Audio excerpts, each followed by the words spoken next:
बात हवा की धड़कन गावा धड़कन धड़कन।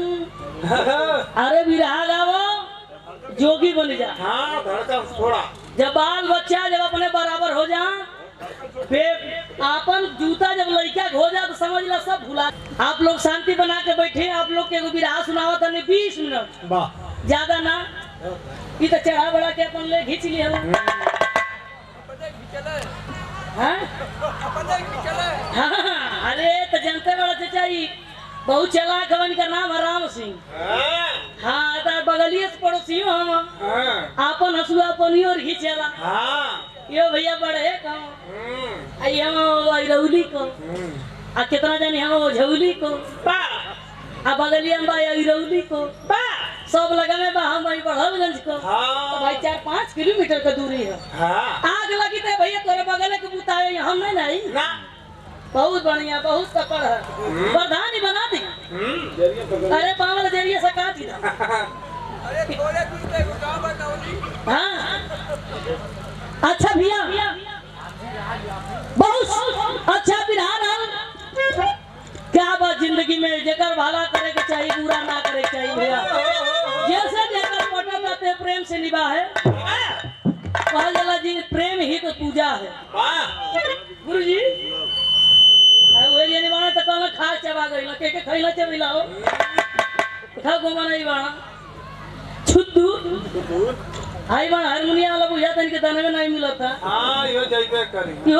यो कुछ का मेहमान है असो का मक बदरी ठेली है। चलो मास्टर स्वर देता।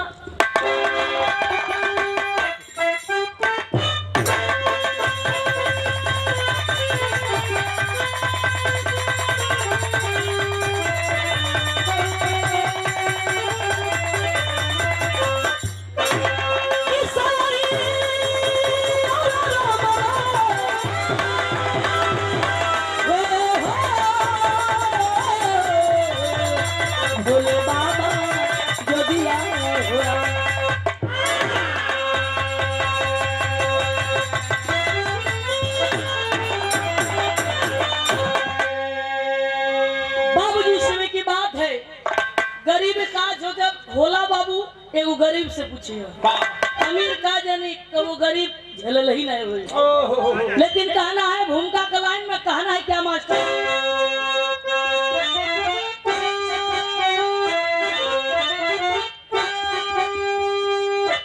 बतावल जाता हरे वतन पावन धरती शहीदों के लिए।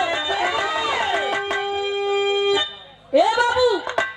यही वतन है यही देश है बाबूजी यही धरती है कि एक से एक आजाद हो गए और आजाद होकर हम लोग चैन से खा पी रहे हैं रह रहे हैं। और हमारे सामने बैठे हैं आप राजन स्टूडियो चैनल वाले भैया। अब शुरू करिएगा अब से शुरू करिएगा।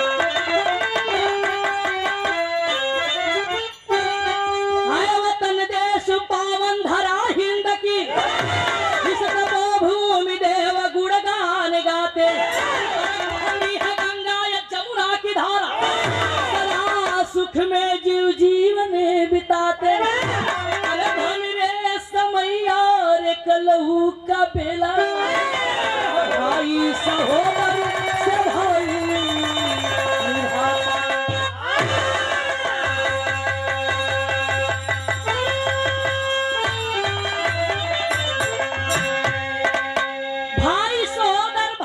निभाता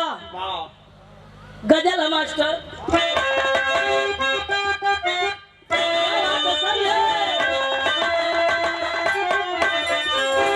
बड़ा पुरान धुन है ना स्वर्गीय रामदेव गुरु जी गावा। अरे केसर के गंध लेके अरे केसर के गंध लेके अरे पुरवा चलल रहे।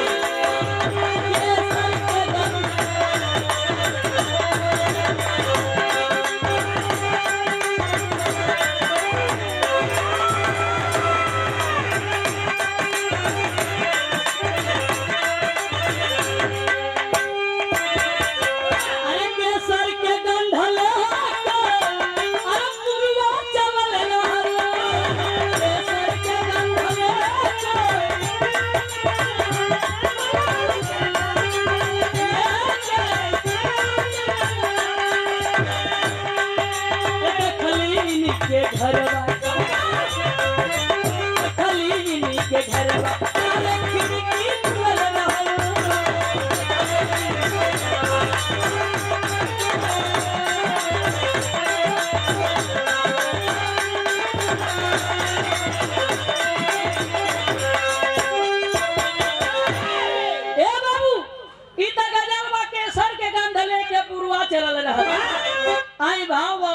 लिखत हुआ वाह जहाँ से इनकर बिहार का स्टार्ट भइल वहीं से हम शुरुआत करत हैं वाह वो दीनानाथ रहा था हम दीनानाथ के सुनाओ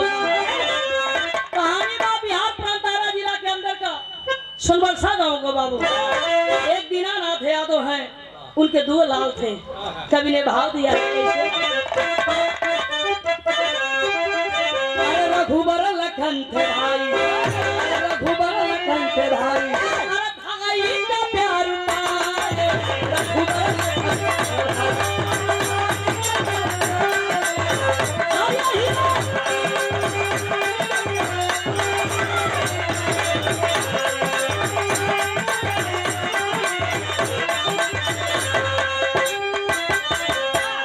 रघुबर लखन थे भाई।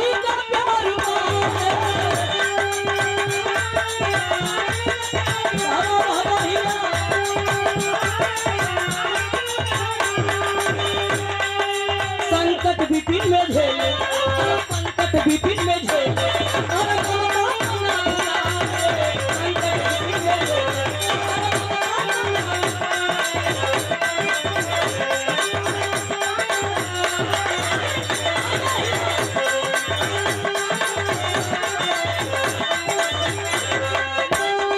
ए बाबू दीनानाथ के दूगो लड़का रहला दूगो लड़का जैसे बाबूजी उनके पत्नी के भइल बाबूजी दो एक लड़का 5 साल का एक लड़का 10 साल का दीनानाथ का दुल्हन दुनिया से बाबू अलविदा हो गई दीनानाथ अपने बेटवा के पढ़ावा लिखावा लगला बाबू पढ़ा लिखा के सोचला कुछ लायक कह दे कहानी के शुरुआत बा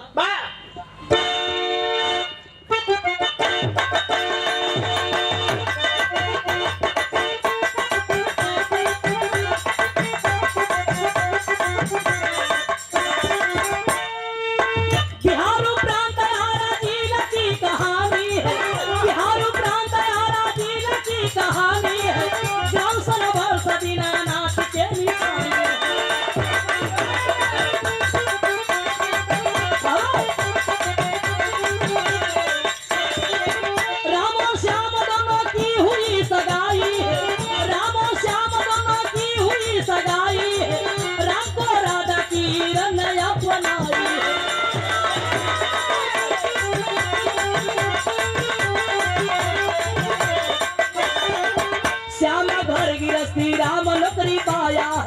श्यामा घर गिरस्ती राम नौकरी पाया सुधर भाई का प्यार भाई मनु भाया बात के समझ ले भैया बिहार प्रांतारा जिला के अंदर सोनबरसा गांव जिसमें दीनानाथ अपने बचवन के बाबू पढ़ा लिखा के लड़का कुछ शान भइला हमन के बियादरी में बाबू जब लड़का 12 साल का होखा तब तिल कहर उधाई से आ जा खा लेबा भैया खा लेबा साइकिल लला मोटरसाइकिल लला भैंस लला ए बाबू अरे चाचा आप कहीं हम कहीं इनके भैंसा लला वो लायक बना आप देख हैं लेकिन ए बाबू दोनों लड़कन के छेकारू आवा लगला दीनानाथ कहला दोनों लड़कन के के मरगुआ शादी कर दे लड़की दोनों पसंद हो गई एक लड़की का नाम बा राधा एगो लड़की का नाम किरण दूल्हा की तरफ से का बड़ा लड़की दोनों लड़किन के देख के दीनानाथ खुश हो गईला राम के पास राधा और श्याम के पास किरण दोनों लड़किन के शादी हो गई या अमित यादव आपके तरफ से 101 रुपया भैया के नमस्ते प्रणाम पहले की आशीर्वाद की भिक्षा बा कहा जो जैसे गंगा जमुना में पानी रहे वैसे दुल्हा दुल्हन की जिंदगानी कि खुला पड़ पाओगा तुम्हारे चेला है आज पूछ गई तुम्हारे गांव का मनाई हुई आज देखा अपन इज्जत बचावे खोखा तो तैयार रही आज पहला पूरा दम लंबा तंबा रही हनुमान जी खाने आज हम छोटका रहे कुल घुट घुट कूदी लड़बा लड़बा लड़बा लेकिन भैया बात और समय के बाद जिस समय बाबूजी दोनों लड़का के बियाह हो गए लड़की दुल्हन दोनों आ गई अपने घर में सास ससुर का सेवा करे लगे। जब ससुर का सेवा करे लगे बाबू, ससुर देखला कहला कि अरे बहुत हमार बढ़िया है। लड़का के बोला वाला बड़का कहना है राम, ये तरह राम कहले जिंदगी कठिना, चल जा बाबू कमाए। लड़का कहला से बाबूजी जैसे कच्छा तुहार, हम कमाई ना तो घर गृहस्थी कैसे चले। लड़का बाबू बम्बई ना गए, दिल्ली ना गए, सऊदिया ना गए, बैंकॉक ना गए, कहाँ गए? कलकत्ता। पहले का मर्दे में जान रहे हो, प्लास्टिक का झोला उठावा, वही में अचार रहे, देसी घी, सतुआ, इतना ले मुठा दतुए, हमें हरारू कह दे कि खा ली है, अपन ध्यान दी है, कपार पे एक पसर कड़ुआ तेल कहे राजा जी, दोबारा यहाँ ना खाई है, तेल ले जाके लगाई तो धड़कन मिलौले हम, पसल बना हुए तो पेटे में लड़का ले ले। कैसे मास्टर? कब लगे मास्टर साहब?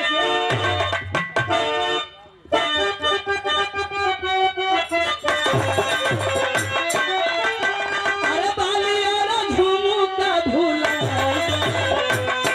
अरे बालिया झूमू का भूला, उन्हीं पे गोली चले सब समझवा, बालिया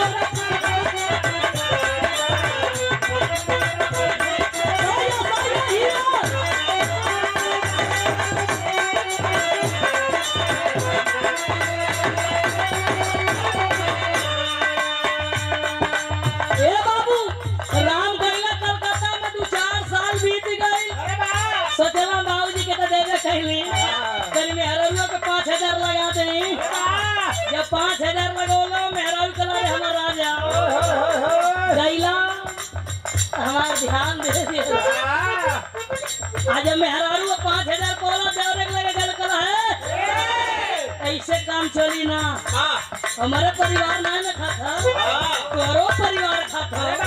तोरा दू गोला की हमरा दू गोला क्या, तोर बिटिया से होई शादी होई तो कहाँ से आई? देवरा कलश बाबूजी हम चली जाई तो तू के दे बनावे लागल हवा भई, ओकरा के खाई होला पहिला तैया,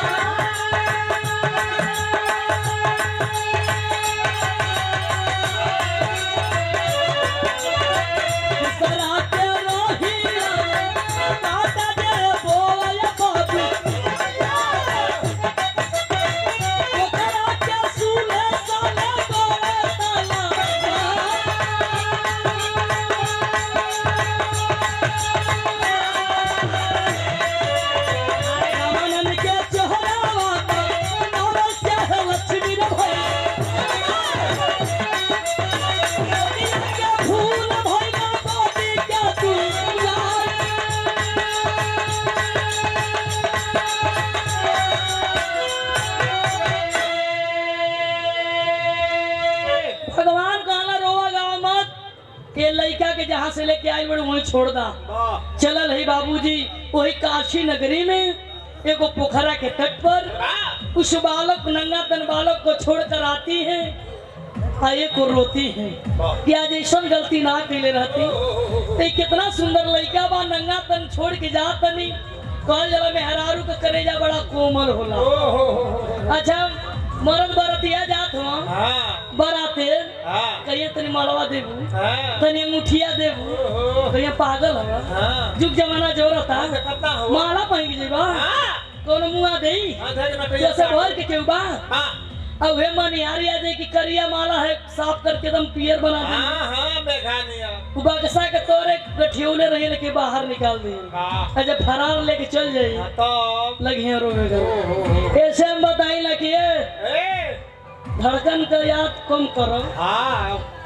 नहीं जान धड़ा गोली ले पड़ी प्लेट पे सर कर। उम्र तो सर होती है, भगवान के पास आती करती दुहाई ना दी, अब से हम गलती ना हुई। भगवान करो तू चुपचाप रहा, रोवा गवा मत। खाली ये नाथ जी जो ने लड़कवा के छोड़ के काशी नगरी में आई है, वो कमाई का देवनगर में हवा की ना कल हवा वो हवा के बताओ तू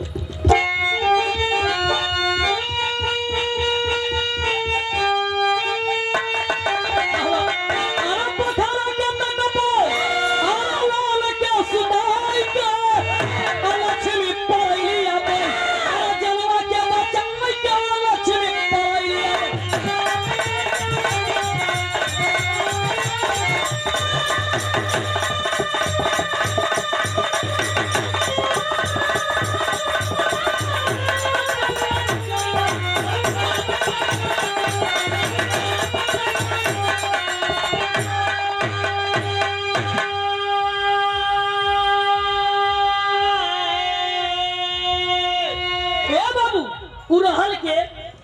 किनुरु और नीमा धई आवत रहे डगरिया प्यास से व्याकुल रहे अरे नीमा के शरीरिया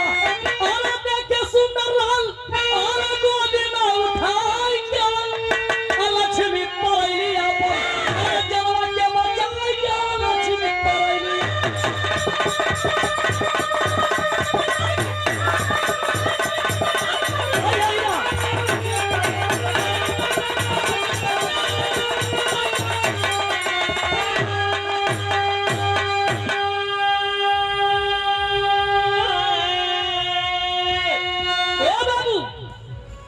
उमर मेरा और नीरू और नीमा थे दोनों मुसलमान थे बाबूजी दोनों रास्ता पकड़कर बाबूजी आ रहे थे नीमा के शरीर प्यास से व्याकुल पोखरे के पास जाती है यही चुरुआ लगाकर पानी पीना चाहती है देख रही है नंगा तन बालक रो रहा है बाबूजी बच्चे के पास जाती है उठाती है अपने ओढ़नी में लपेट लेती है और लपेट कर लेकर आती है ये सूती बनाते हो क्योंकि बहुत तेज नुकसान कर लगी है तो उन्हें ठोकर भगवान की लीला परंपार है बाबूजी उस बच्चे को उठाकर अपने ओढ़नी में लपेटकर नीरू के पास आती है स्वामी देखिए इसका माँ बाप कोई नहीं है ये बालक का नाम है नीरू डांट कर आवाज देता है पगड़ी अरे तेरे तन से नहीं दिया अल्लाह ताला दिया तो छप्पर फाड़ कर दिया उस बालक को दोनों परानी बाबूजी पोस पाल करने लगे पालन पोषण करने लगे कैसे कि बड़ा हो के कबीरा दास भैला करे ही नाम से कबीरा दास भैला ए बाबू वही बालक कबीर दास हुए जिनके नाम से संत कबीर जिला है बाबूजी कि बड़ा हो के कबीरा दास भैला करे ही नाम से संत कबीरा जिला भैला मुसलमान फलाई के लक्ष्मी पड़ैलिया जनवा के बचाई के लक्ष्मी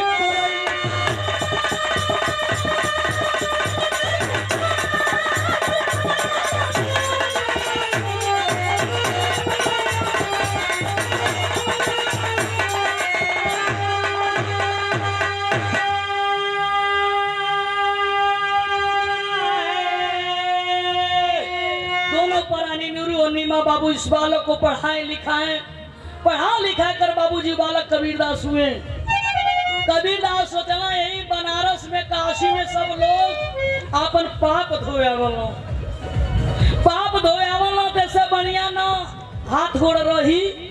ना हम काशी के छोड़ो हाथ गोड़ कटा लिया वही काशी में रहे लगल भगवान कहना इनके लिखल मगर ही बड़ा काशी ही कैसे हुई भगवान एक माया का खटोला बनाते हैं बाबूजी ऐसा माया खटोला बनोला कि घोड़ा बना देला वो ऐसा खटोला घोड़ा बना देला कि घोड़वा लगल माया खाली दौड़े और जब दौड़े लगल ना पढ़ा ना कुछ भगवान वो घोड़वा के पकड़त हो कबीरदास देखत हो कहला कि अरे देखत है बेचारा परेशान है कहला बाबू हे आओ